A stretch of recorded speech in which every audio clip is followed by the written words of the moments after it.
Morning, everyone. My name is William from the Republic Palau's digital residency program. So today, we're going to talk about owning your identity. So let's start with what is your identity? Is it your passport? Is it your driver's license?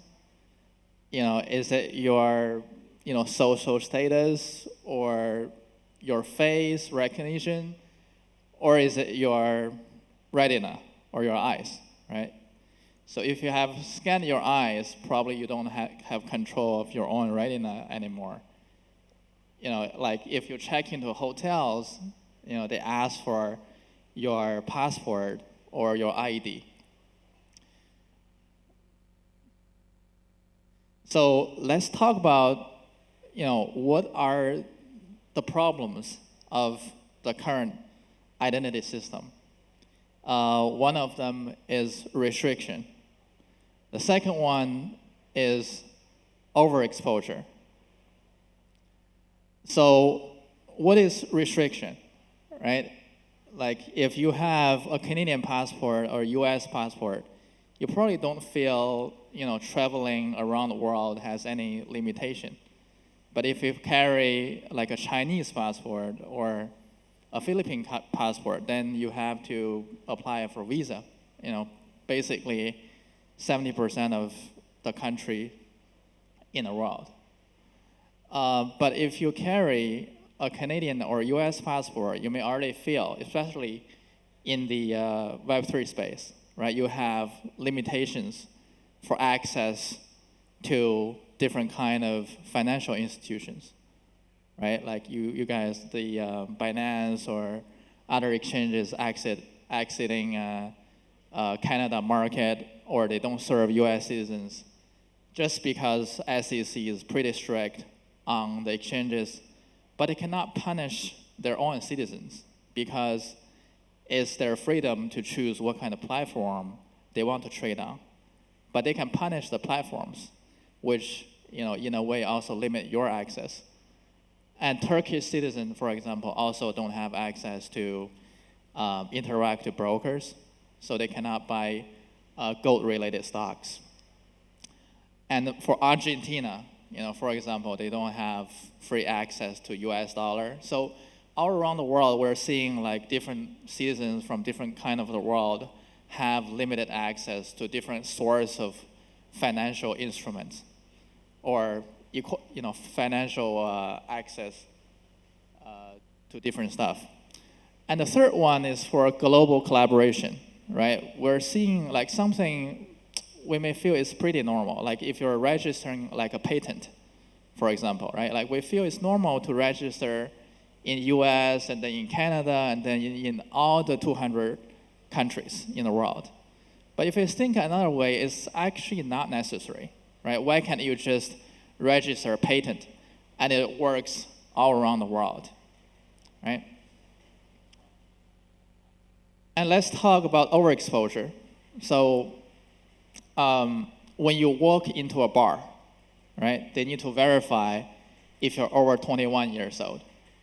But at this time, you have to show your ID.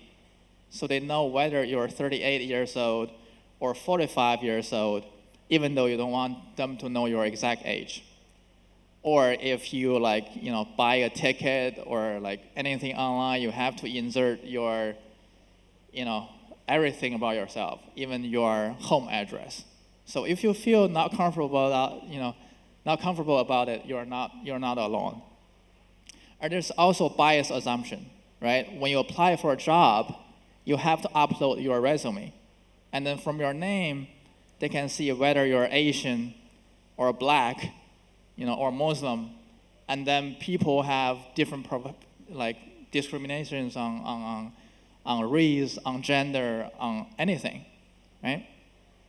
So let's imagine a world where if you apply to a school or a job, what only disclosed is your working experience, is where you graduated from. The employer, they cannot see your name. They cannot see your age, they cannot see your race, they cannot see anything unrelated. only focus on anything they need to make their decision. So our mission, very simple, to remove restriction, to remove the borders, and to eliminate overexposure. So how do we do that? We start with the Palau ID, a small country on the Pacific Ocean, very beautiful. And it's a government-backed ID where you can apply fully online at $250, very low barrier to entry. Similar programs, if you are getting a passport from Caribbean countries, that's easily over 100,000.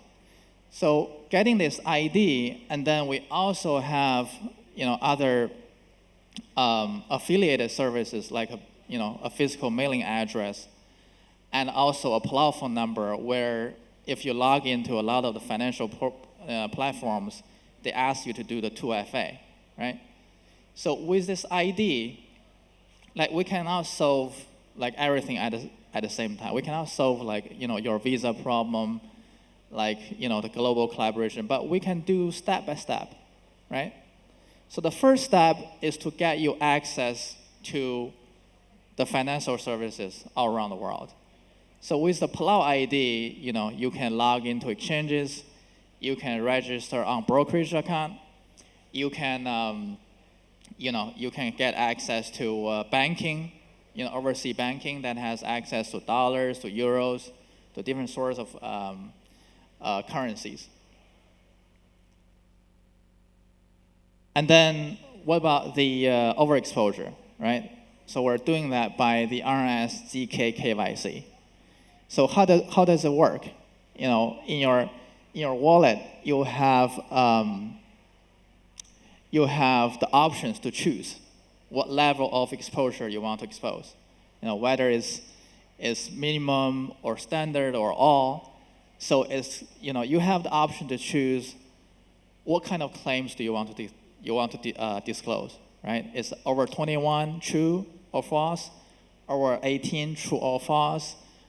Gender, male, female, and then other attributes about your identity. And you can choose, you can customize and then expose to different use case.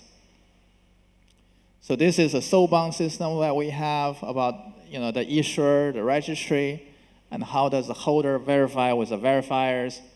Not going to go into the details of the technology, but we issue on the ZK infrastructure. You guys can find on ZK Sync, featuring us, I think, about a few months ago. So this is basically how you solve the overexposure problem, right? You can form different sorts of identity about yourself, right?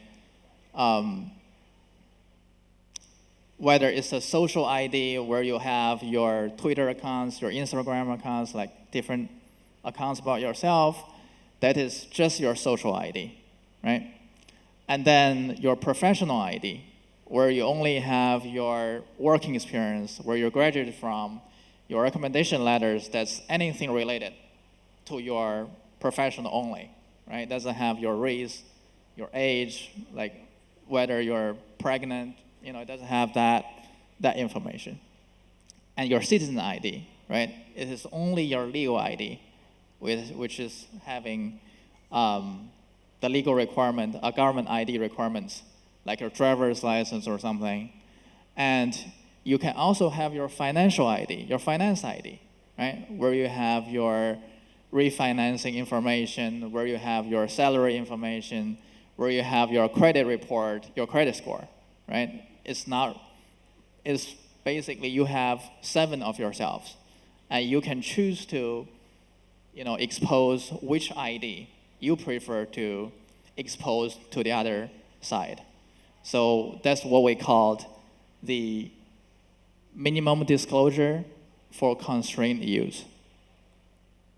Thank you.